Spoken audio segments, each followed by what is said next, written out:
మీ business ఏదైనా మీ ఊర్లో promotion చేయాలంటే అది సుమన్ టీవీతోనే సాధ్యం. ఇప్పుడే సంప్రదించండి. తదుపరి మీనరాశి. పూర్వభద్ర ది 4వ పాదం, ఉత్తరాభద్ర దూషం జాత 1, 2, 3, 4 పాదాలు, రేవతి దేదో చాచి 1, 2, 3, 4 పాదాలు. ఈ రాశి వాళ్లకు ఈ సంవత్సరం గురువు మే 1, 2024 వరకు మేషరాశిలో 2వ స్థానంలో మంచివాడు. సౌఖ్యము, కీర్తి వృద్ధి, సౌభాగ్యము, ధనలాభం మంచిగా ఉంటుంది. ధర్మకార్యాలు ఎందు ధనం వ్యయం చేస్తారు. ఇంట్లో శుభకార్యాలు జరుగుతుంటాయి.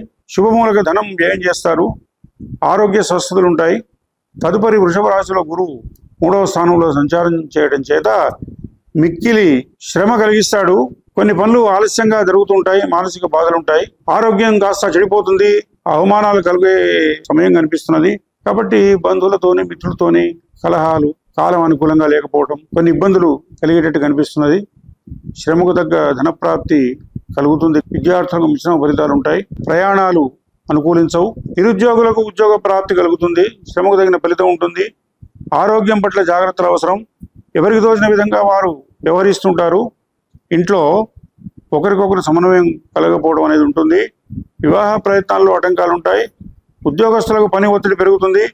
అధికారులతో మాట పట్టింపు ఉంటుంది. కావున గురుగ్రహ శాంతి. గురువారం రోజున గోగ్రాసం వేయాలి. ప్రతి పూర్ణిమ రోజున శనగలు, బెల్లం, పసుపు వస్త్రం దానం చేస్తే శుభం కలుగుతుంది. తల్లిదండ్రుల సేవ అన్ని రకాల శుభ అనుకూల ఫలితాలు ఇస్తాయి. శని ఉగాది నుంచి కుంభరాశిలో 12వ స్థానంలో వృథా సంచారం వల్ల మనక్లేశము, మానహాని, దారిద్ర్యం, ఇంట్లో కొట్లాటలు. కుంభరాశిలో 12వ స్థానంలో ఏలిన నాటి 7.5 శని సంచార ప్రారంభం వల్ల మనస్సుకు పీడ, భయము, రోగము, బంధు విరోధం, దుఃఖాలు కలుగుతాయి. కార్యనాశం, కారణం లేకుండానే అనవసరంగా తిరగడం, పాపకార్యములందు ఆసక్తి కలిగి ఉండడం ఈ రకంగా ఉంటుంది.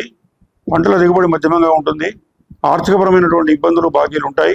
శని ప్రభావం కష్టతరం. 23,000 జపం, తర్పణం, హోమం యథావిధిగా చేయాలి. ప్రతి అమావాస్యకు నల్ల నువ్వులు, బెల్లం, నలుపు వస్త్రదానం చేయించాలి. చండీ హోమం మంచిది. శనివారం ఉపవాసం చేస్తే కొంత అనారోగ్య బాధలు కలుగుతాయి.